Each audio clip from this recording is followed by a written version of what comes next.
and it's unlikely to last.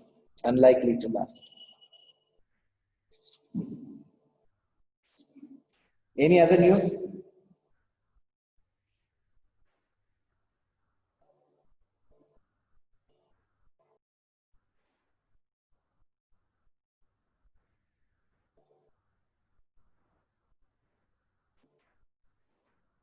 Some news has happened globally. What is it?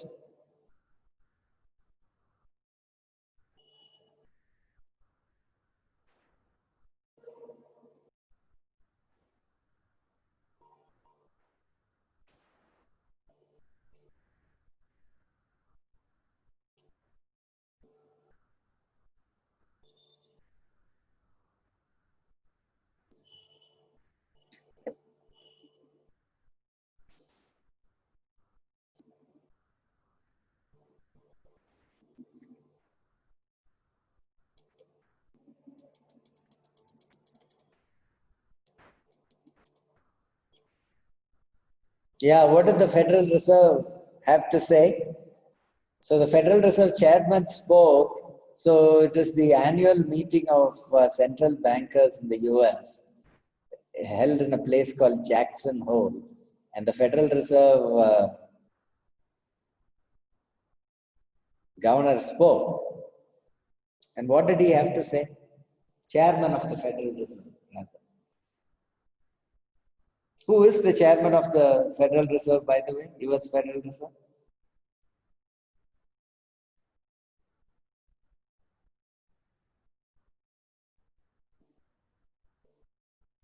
Mr. Jerome Powell. Correct. So what did he have to say?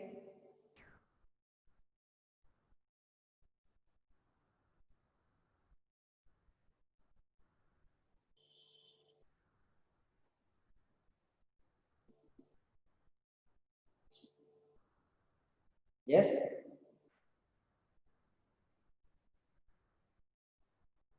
What did he have to say?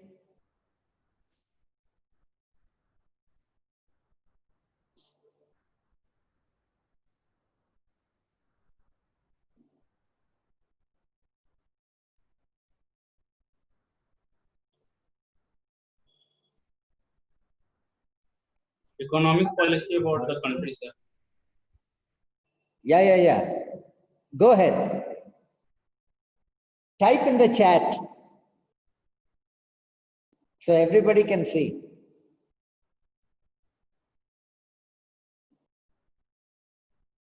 Yeah, so interest rates are going to remain low because the economy is not doing very well. By the way, US GDP came out yesterday. Yes? What was US GDP growth yesterday? Numbers?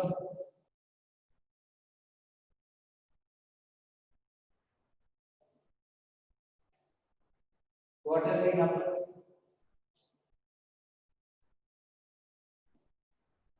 Yes? So tell me the details of what Federal Reserve Chairman Powell had to say, and also tell me what the US GDP report looked like.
GDP came down by more than 8% actually, quarterly GDP. Inflation maybe inflation targeting slightly near 2%, yes, but they clearly said the economy is weak, it's going to be weak, and their asset purchase program was going to continue for the foreseeable future. Remember, the Fed is engaging in unconventional monetary policy. Interest rates are already at zero. And if we want to keep them near negative levels, one of the things the Fed has been doing is buying all kinds of assets. Right? And what are those assets? Bonds, T-bills, you name it. MBS, mortgage-backed securities. Long-dated securities is what they're buying, not T-bills, but T-bonds, MBS, mortgage-backed securities, even junk bonds, they announced they were going to buy.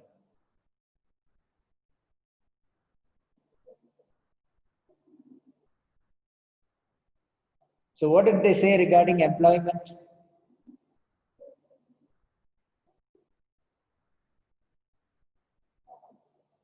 By the way, all of you know from your economics class, what is the role of central bankers? What do they try to achieve? From your basic economics. Control flow of money in the economic. Very correct. Controlling flow of money in the economy to achieve what? Stability from inflation or deflation. Very, very, very correct again. So, so basically, one is stable prices. The goal of every central bank is one, stable prices. Okay. Number two, yeah, that's already put in the chat. Economic stability or economic, not stability, but growth. Usually central bankers have these two objectives in mind. Stable prices, meaning inflation should be in control, and economic growth. Okay. Now, students, please post public chat. Message to everybody. Sir, actually, Sir, you need to enable that option, sir. yes, sir. Enable it. Okay. Let's see. Participants can chat with everyone. Public. Okay. Done. Are you Yes. able to do? Yes, sir.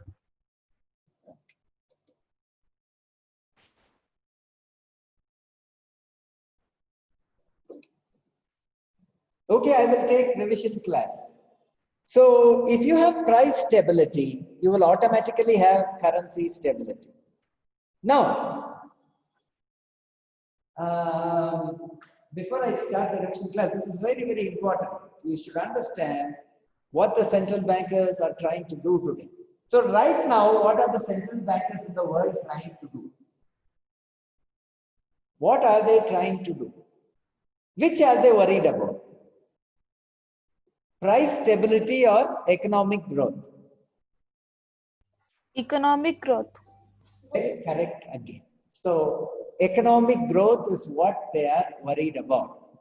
Price stability is not that big a deal right now because inflation is under control and everybody is worried about not inflation but deflation.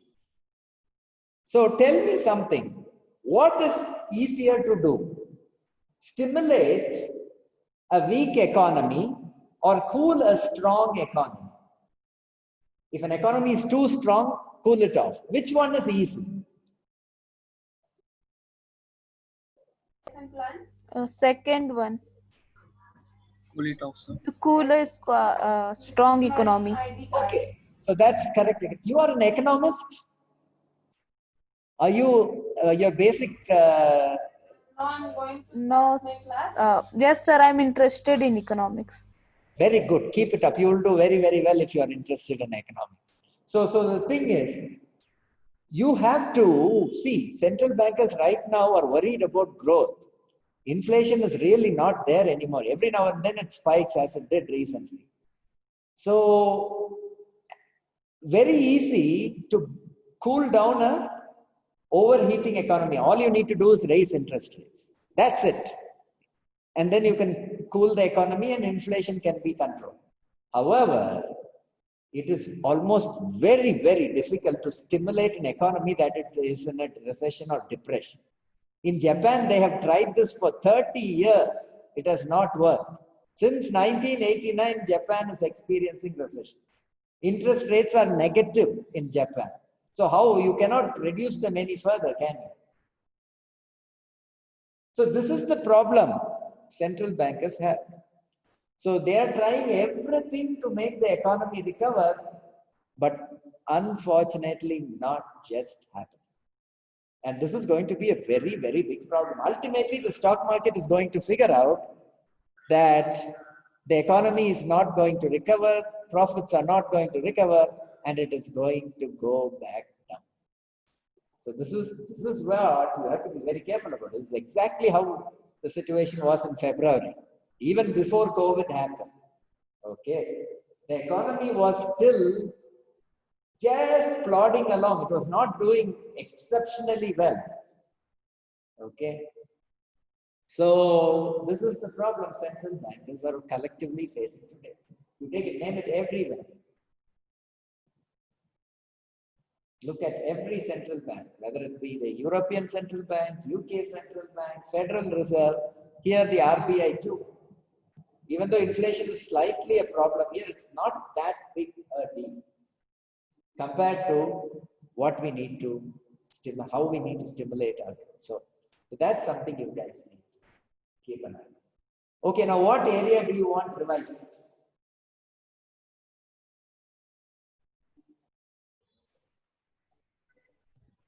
What area is of concern to you in the exam? Entire portion. The entire portion, really? Specifically anything? Please note it is a news-based exam. So do we get practicals in the paper? You will get a few practical questions that are covered in the slides. Yes. So can you please do that once if you have time? I can't do exactly those questions. So But, not exactly a bit of like those questions. So the questions will be basically coming from the areas of valuation, bond pricing and duration. Yes? Nothing out of the world. Very similar to what was done in class. So can you do one sum? Do the same sum again. One sum of bond valuation or pricing. Bond valuation and pricing, do the same sum that was discussed earlier on in class. So yeah, one sum, because we have done it a long back. At least I have forgotten how to do it. If it's possible for you. Which one do you want? You want it in duration or you want it in Bond valuation sums. bond valuation sums? Okay.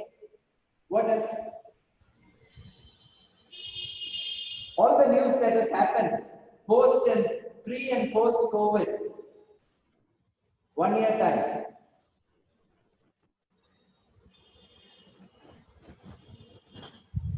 Sir, Yeah. can you explain theorem once again? Yeah. We'll do that. Theorem and duration. Theorem and duration, okay. So we will take bonds. You guys are having only issues in bonds. Anything else? And Let's so what kind of question we can expect from movie?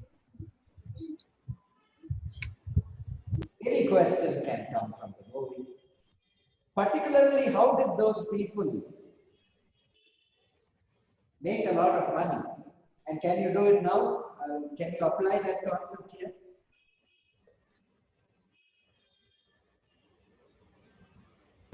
So can you repeat? Yeah, how did those people make a lot of money, right? knowing what they did back then.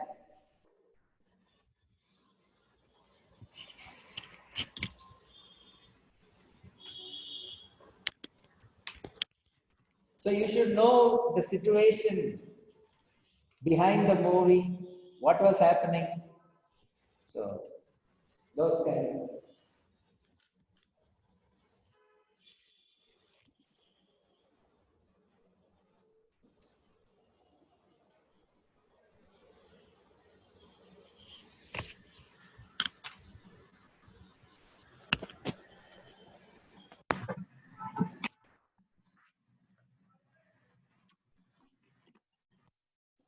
Your sums will be for about 10 marks. Okay. Uh, Theory questions will be for about 15 marks. The rest is news.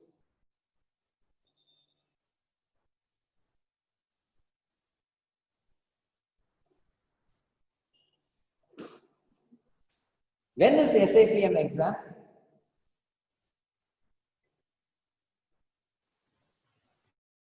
September when? 7, sir. Oh, you have so much time for SAPM exam.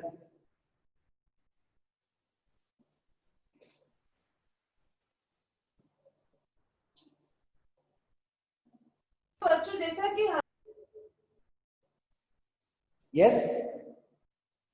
7th September you mean? Yeah. Sir, we have other subjects also, sir. Well, they tend to be very easy. Right? SAPM is actually very easy if you know the news. You have to apply yourself a little bit for SAPM. That's all there is. If you know the news and you're able to relate class concepts that we discussed the news to, you are going to ace the test. But beware, if you just come thinking that you can answer based on the news, it's not possible. You must be thorough with the news flow in the last 1 year. All of which I have discussed in class. I just hope you have made notes.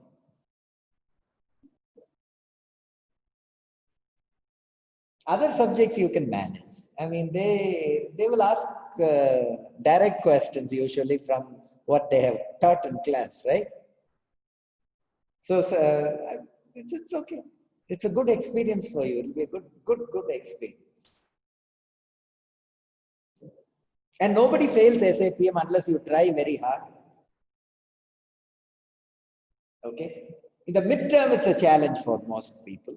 Half the class is usually below 25. But overall, I'm telling, nobody fails SAPM unless you try. Meaning you don't submit some assignment, you don't do track invest.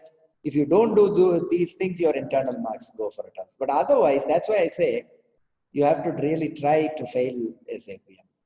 If you are just paying attention to the class, I mean, all those students who are not paying attention to class and who have simply turned your system on and connected, you are in for a shock. That much I'm telling. The regular students who are interacting and asking questions, you will have no issues whatsoever. Mostly questions are based on the last 1 year, pre and post COVID. And the general main themes you could easily identify based on the discussions we are having regularly in class. We can identify. However, I cannot tell you what those are. It would not be fair to do that before the exam. But you know what they are. By now you should have understood.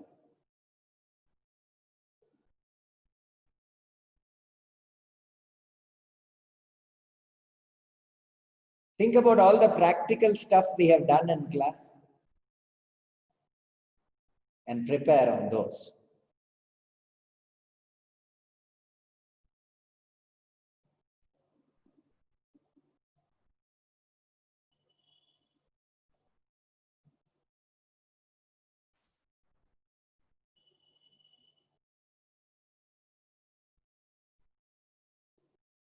Okay.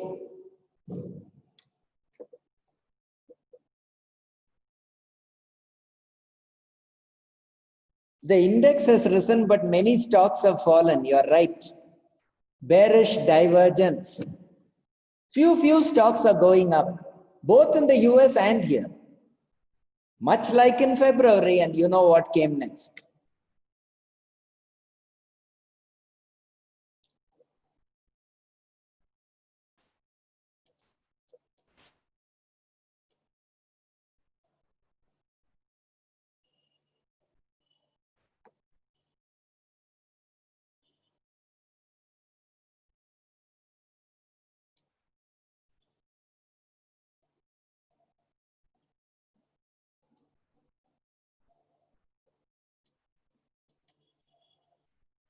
Okay, so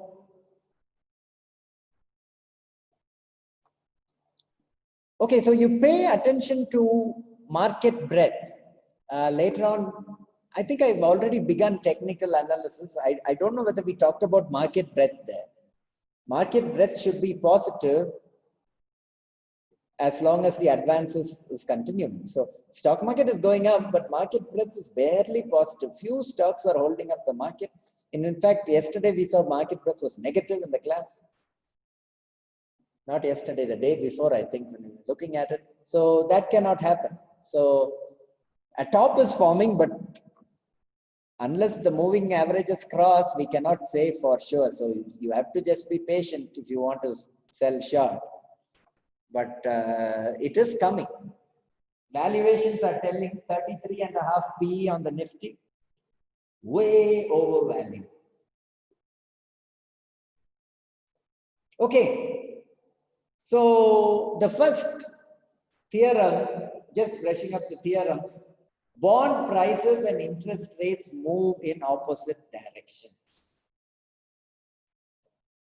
Yes. So if you look at that graph right there, why is that? Why should bond prices and interest rates move in opposite directions? Very, very simple. How is a bond valued? As the sum of the present value of future, the present value of the principal and the present value annuity of the interest. Yes, that's how a bond is valued, right? So if interest rates go up, you have to discount at higher rates, and hence your price will come down. If you are discounting something at higher rates, will it have a higher value or a lower value?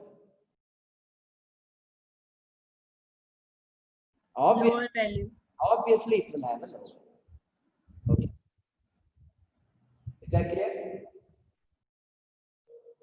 Or you can simply, those of you who are mathematically inclined, you can write the current yield of the bond. You know what the current yield of the bond? There's a formula for current yield in one of my slides. Sir, your voice is echoing. Yeah? Coupon rate divided by market price. Correct. Nidhi has posted it there. Annual interest or the coupon rate, annual coupon rate divided by the market price. Yes, sir. Yes, sir. So this is the current yield of the bond. The current yield of the bond, you can consider that as basically your effective interest rate. Right? The coupon rate numerator is a constant. So you can see in the formula itself, the effective interest rate and the market price are inversely proportional. Right? The effective interest rate paid by the bond is the current yield. Yes? Just from that formula, you can see the current yield is inversely proportional to the bond market price of the bond, right? Yeah? Another indication, right, for you that market price is inversely proportional to the current yield. So bond prices and interest rate go in opposite direction.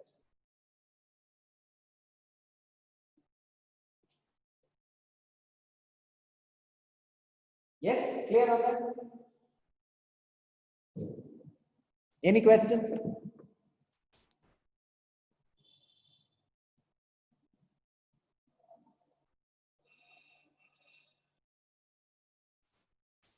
So premium or discount will depend on the maturity. So when we discuss this in class, right, I was discussing the fact that uncertainty is there when there is a large time to maturity remaining. Hence, bonds that are having a larger time to maturity will be at a greater discount. That is the main concept you have to take from it. Yes, because when there are 5 years to maturity as opposed to 1 year to maturity, you are more certain of which bond. The bond having 1 year to maturity or 5 years to maturity? 1 year. Correct. So hence, that bond, 1 year bond, will be at a lesser discount compared to the 5 year.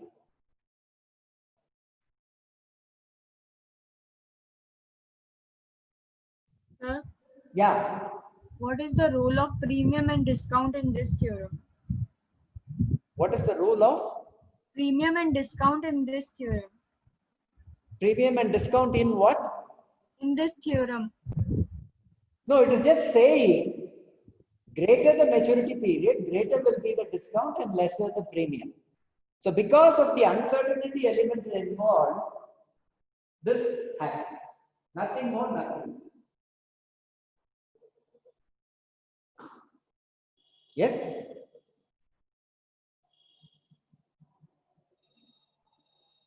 If the time to maturity is large, then obviously that bond is going to be at a greater discount. The other way to look at it is, yes, you just think of a zero coupon bond. Okay? When do you get full payment? When you reach maturity, right? Think of a zero coupon bond. When do you get full payment? When you reach maturity. When there is 3 or 4 years left to maturity, it will be at a greater discount compared to a bond which is very close to maturity, right? That same concept applies.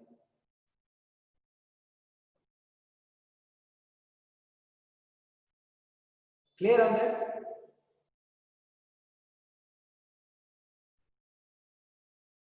Sir, Yeah. so why it is that when the maturity period of a bond is more, then discount will be more? What is the relationship? That's I what I'm didn't get telling, that. right? When the maturity of a bond is more, there is more uncertainty that you may not get your principal back. So to account for that, the discount will be less, will be more. A same bond maturing tomorrow versus another bond maturing 5 years, which is more risky? Bond maturing in 5 years or bond maturing tomorrow? 5 Obviously. years. Obviously. So hence, the bond maturing in 5 years will have a greater discount. So if the market price of a zero coupon bond, which is maturing tomorrow, ideally it should be very close to face value 100. But a zero coupon bond, same interest rate, maturing in 5 years, will have a value of 600, 700 like that. Because there is more time.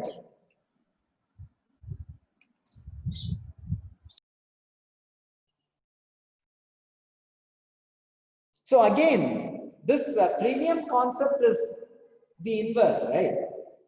You will get more and more premium when you get closer to maturity. Right? If a bond is trading at a premium, remember bonds can either trade at discount or premium. We've already discussed that before. So if a bond is trading at premium, the maximum premium you will get when you reach maturity.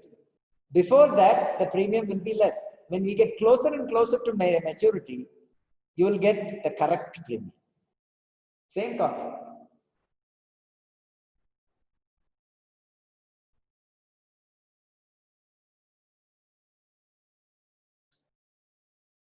Any other questions?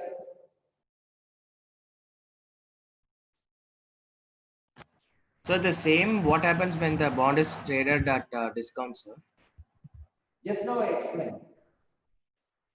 So when the bond is traded at discount, greater the time to maturity, more will be the discount. Because of the uncertainty element. You have to wait 5 years to get your premium, your principal back, right? For a 5-year maturing bond, as opposed to a bond maturing in 6 months.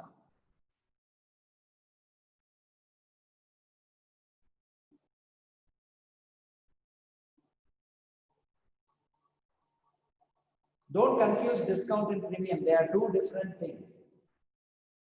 You have to compare bonds trading at discount to bond trading at discount only. And bonds trading at premium to bonds trading at premium only. So you have to take a bond trading at a discount that matures in 1 year and compare it to a bond trading at a discount that matures in 5 years. Same thing, bond trading at a premium maturing in 1 year, bond trading at a premium maturing in 5 years. You cannot compare a bond trading at a premium to a bond trading at a discount. They are two different things.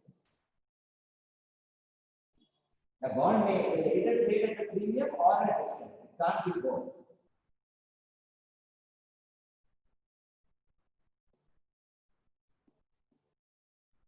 Yes, is that clear?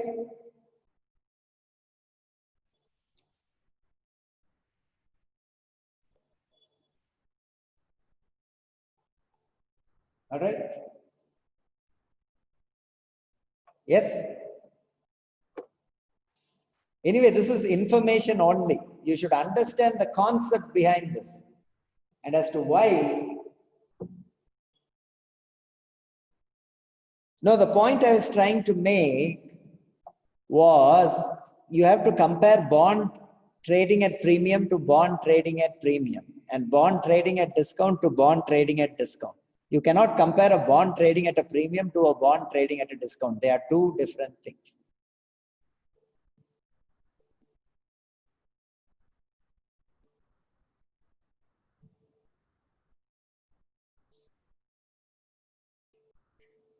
Yeah. Correct. Greater the maturity, greater the discount. Yes.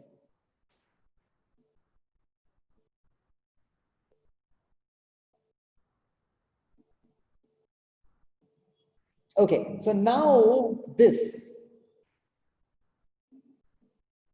So when a bond is approaching maturity, the discount or premium it trades will decrease at an increasing rate. So this, just look at this example.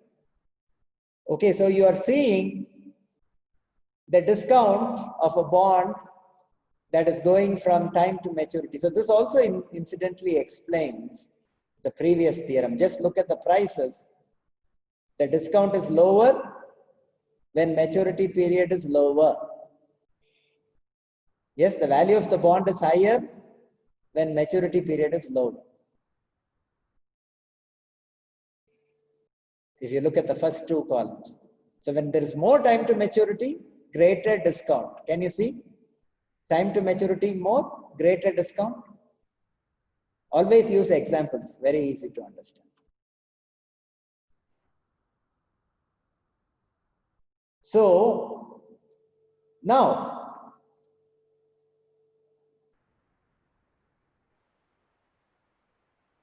what do you see?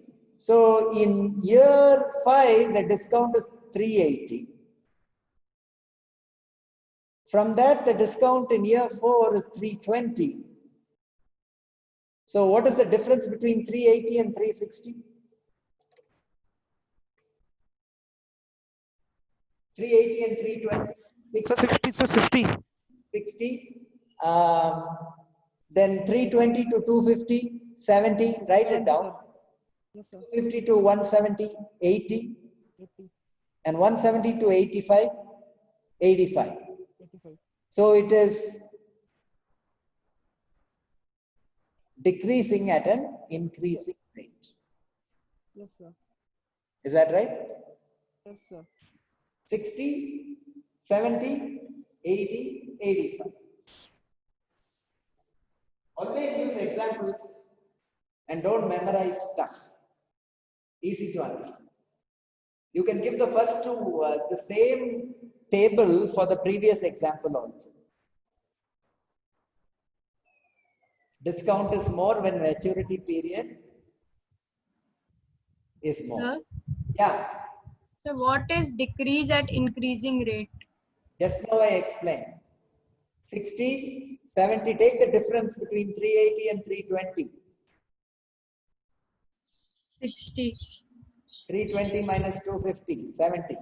250 minus 170, 80. It is decreasing, but at an increasing rate. So 70 is greater than 60, 80 is greater than 70, and 85 is greater than the previous. So that's what it is. Okay, sir.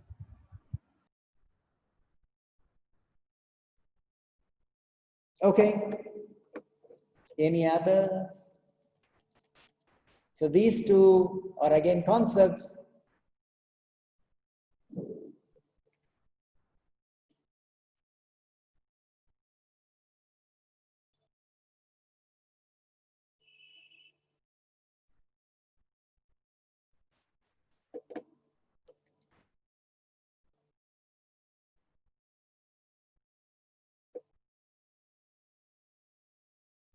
Same concept, yes.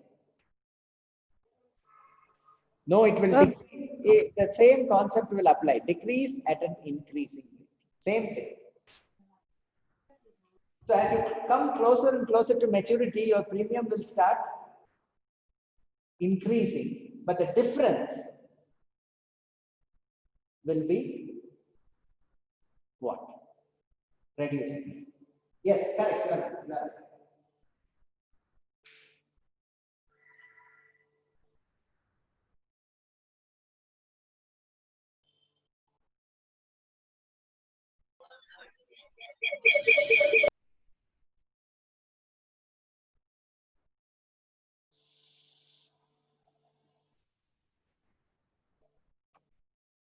Okay, duration now. Let us see duration. So this is duration. Yes, sir. Yes, sir. So in this, the first step we do. So the details are given to you above. In case price is not given, what will you do?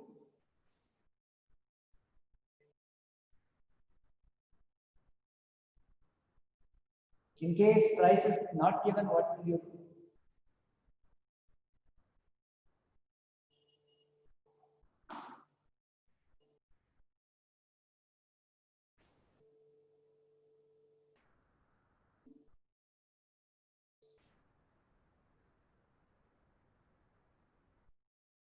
Yeah? What will you do in case price is not given? Market price is not given. Yeah, take face value. So in this case, price is given as 89.5. So first step, you will write the cash flow that this bond will generate. First of all, yes, what is the cash flow that this bond will generate?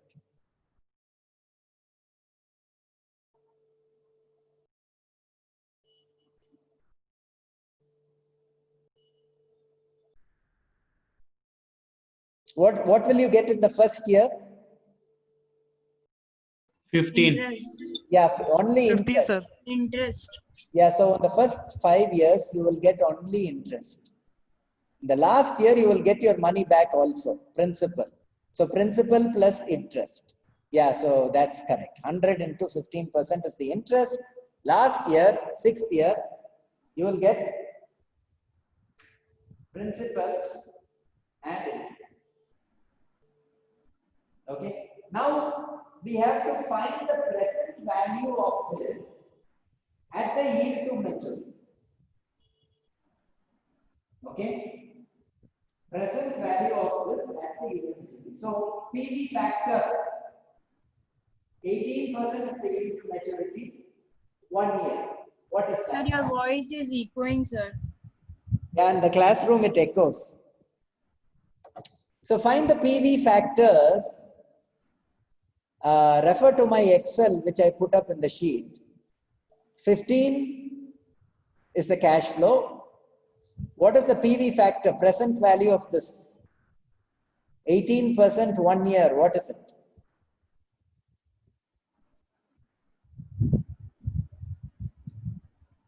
Yes?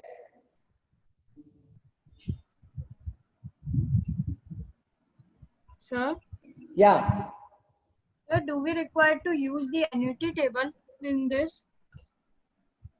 no need to use annuity table, only present value in this one. Yeah, so 0.847 is the present value of the factor for the first entry. So multiply that by 15. What do you get? Without tables, you can alternatively, 12.71, sir. if you want to just use calculator without using table, just divide 15 by 1.18. 1 plus R. Yes? R is the yield to maturity expressed in decimal, 0.18. So 15 divided by 1.18. You can also use present value table, same thing you will get. Sir, Yeah, sir, till 5 years we are getting same cash flow 15. So yeah. sir, why we are not using annuity in that? There is no same cash flow. Well, but in the 6th year it is different, right? Yes, sir. For 6 year we can calculate from present value. You can't do that. Even for 1 year, if it is different, you can't do. Okay, sir. You have to manually calculate. Because remember, you are fine. The next step is proportion of bond value into time. You cannot do annuity, it is different.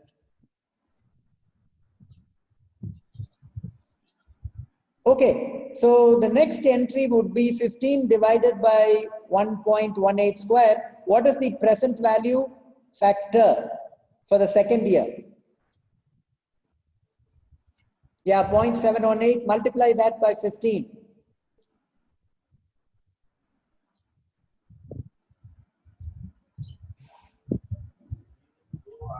Sir, 10.77, sir. Yeah, so what you see on the screen will come.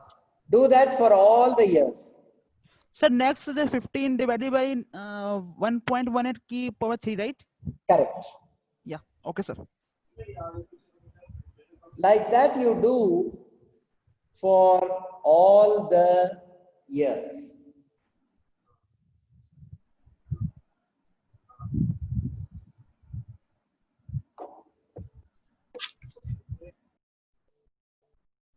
So you're just finding the present value of those cash flows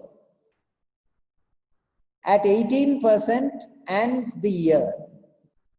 First one is 18% 1 year, second is 18% 2 year, third is 18% 3 year, 18% 4 year, so on and so forth.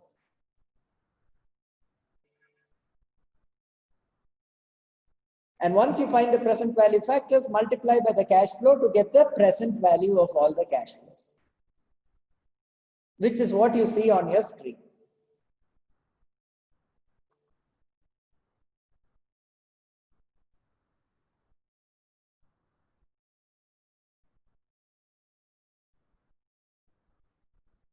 Okay.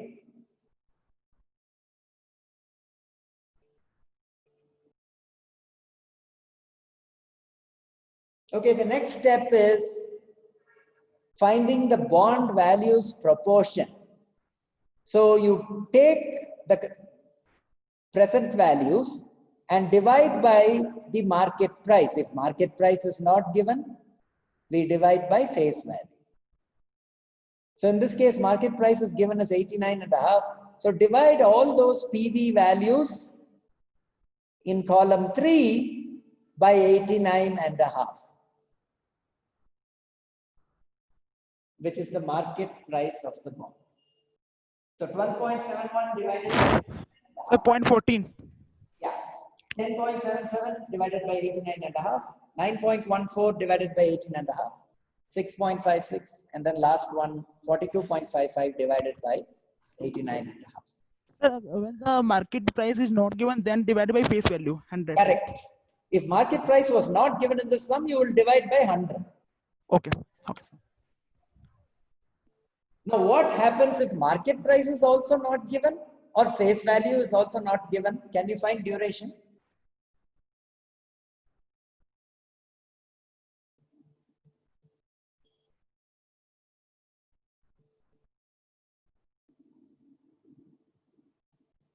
Yes, no? So we can assume it 100. Correct. You can either assume it to be 100 or 1000. Whichever you want.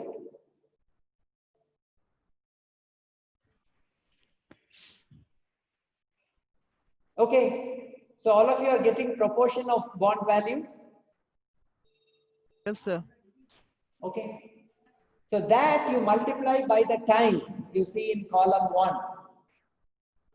Each entry multiply by the corresponding time. So 0.14 into 1, 0.12 into 2, 0.10 into 3, 0.09 into 4, 0.07 into 5, 0.48 into 6. Yes, sir. See if you get the last entry there. 2.85, sir. You getting all those entries?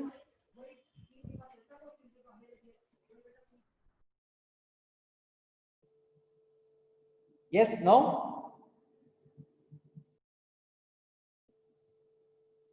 Yes, sir. Now, if you add everything in the last column, you get the duration of the bond.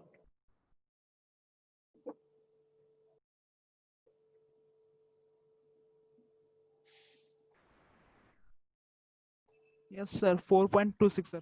Coming. Yeah, so what does it mean? What does 4.26 indicate? Sir, weighting average. So interest rate risk. Correct. If interest rates go up 1%, this bond will fall 4.25%.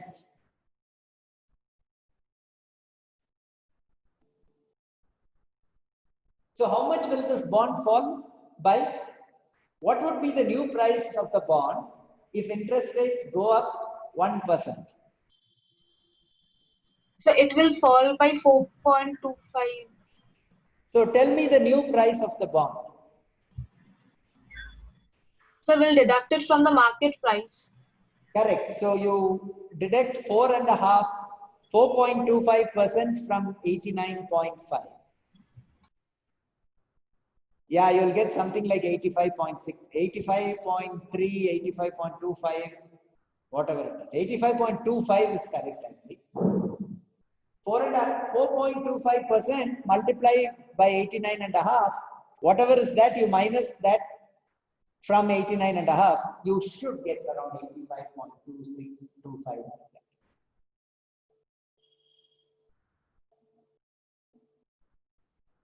Is that clear? Yes, no? Sir, Yeah. sir, if in the question the maturity period of the bond is given, then why we are calculating the duration? Duration is not the same as maturity. Maturity is 6 years. Duration is only 4.25. Only for zero coupon bond, it is same as maturity. So what is the difference between duration and maturity? Duration is measuring interest rate risk. It is calculated based on the maturity period, but usually duration will be less than maturity period. Only for zero coupon bond, duration will be the same as maturity.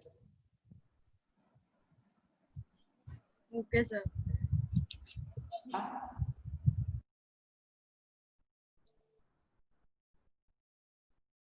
Do not do duration and get answer like 10, 15, etc. It may be completely wrong. Check and see if you are getting duration less than the maturity period. If you get more, then something is wrong with yourself.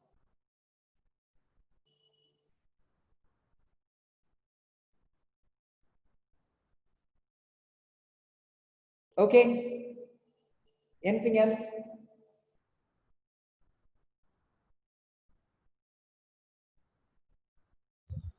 Sir, modified duration.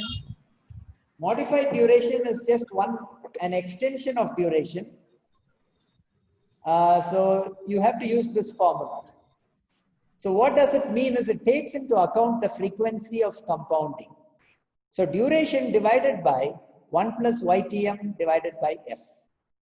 That YTM by F, put another bracket I told you when I was doing class.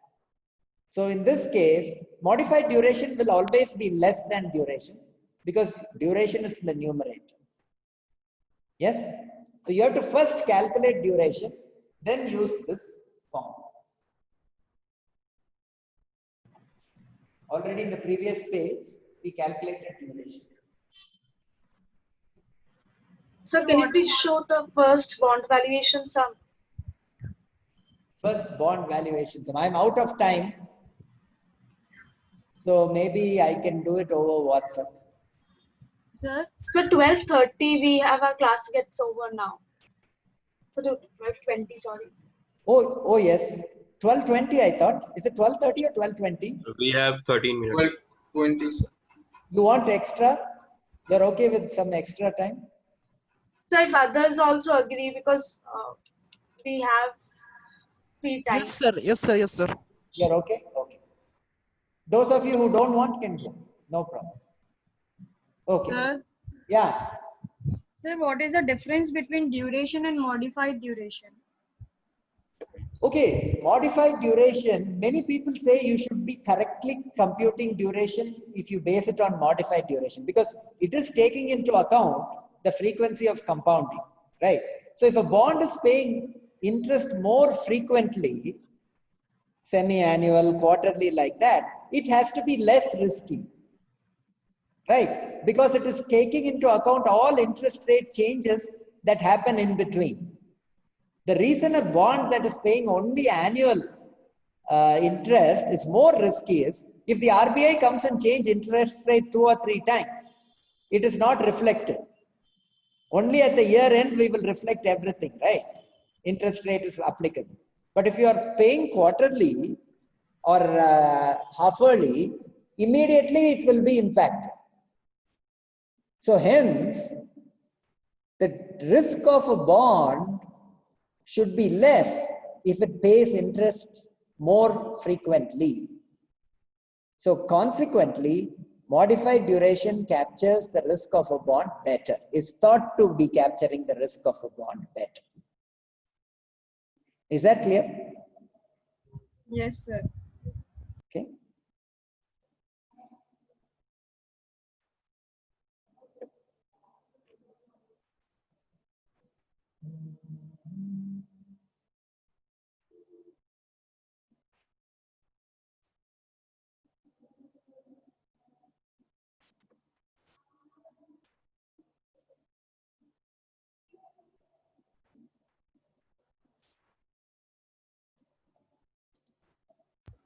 Okay, so this is the bond valuation.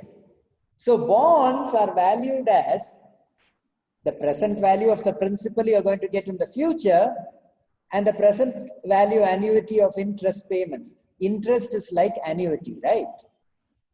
Because you're getting the same, as long as you're getting the same interest. If it's a fixed interest bond, you will take interest as an annuity. Okay?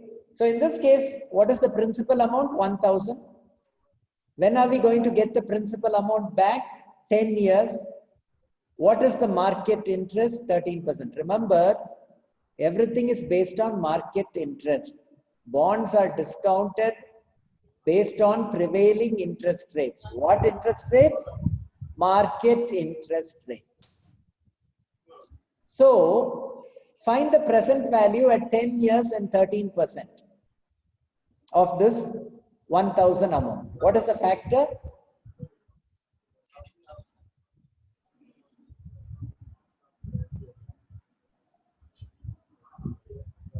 Yes? So we'll find the present value at the prevailing market interest rate, which is Correct. 13%. Correct.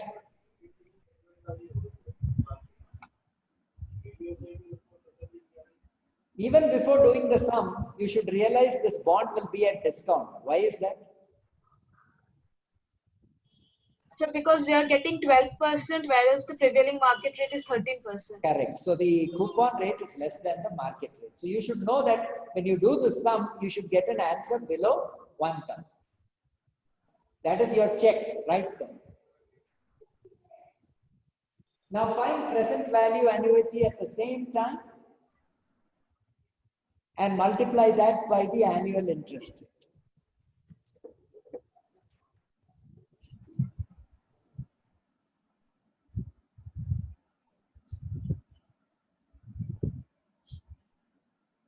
So what is 10 years, 13%? PV annuity factor. So that is about 5.426. In the table, you multiply by that by 120, you'll get 651, which is the annual interest. Add the two, you will get the value of it.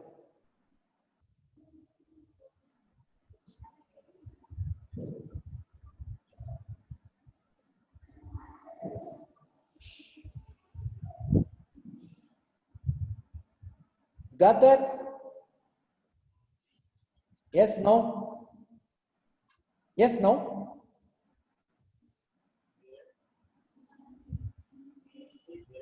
Sir, Yeah. so can you tell me the source from where we need to read the news? Because it's quite difficult to read the news for 1 year.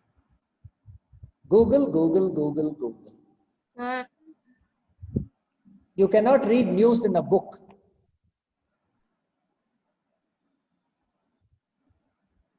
And now it is too late if you have already not written down the news.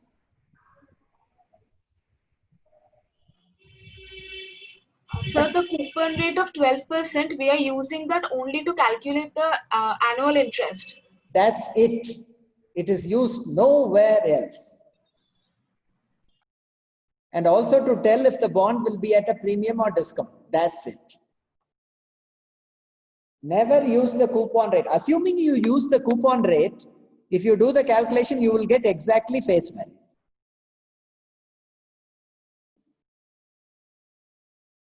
So coupon interest rate is only for calculation of interest. Everything is based on market interest rates. Clear? Yes, no? Yes, sir. Yes? Now for semi-annual bond, what do? We cut the interest rate in half and double the number of periods. Recall your corporate finance, yes, which you had in second sem. What did you do? You double the number of periods and half the interest, right? Same thing we do. but sir, in this question, we have doubled the period and reduced the rate while calculating the present value of principal. Why we are not doing it with the interest? We already did, no? Interest is not 120. We have taken only 60 here, see.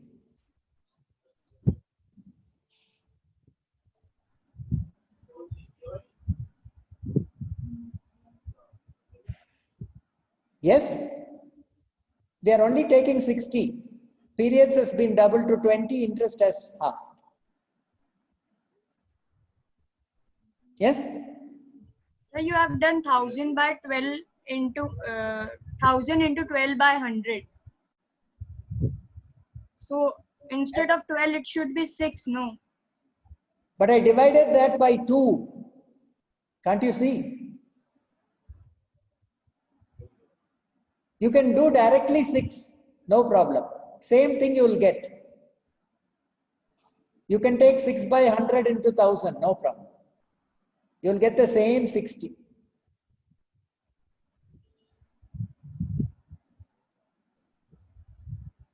Yes? Okay, sir. Same thing.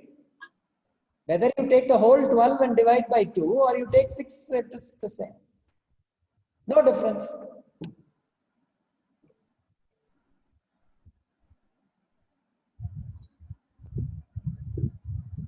Yes? Concepts are clear now?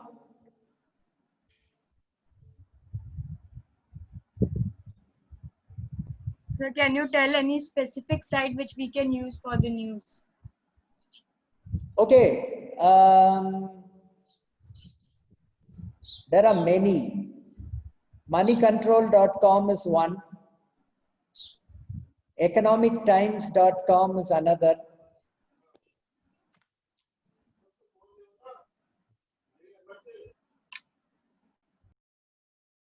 Yes? These two sites give plenty of information. But your best bet is Googling, because it will give you information from several sites. But you have to Google what I discussed in class, remember that. Okay, students, now if I continue, I will be thrown out of the class by the next teacher. So any further doubts, please post on WhatsApp. Thank you. Thank you, sir. Thank you, sir. Thank you. Thank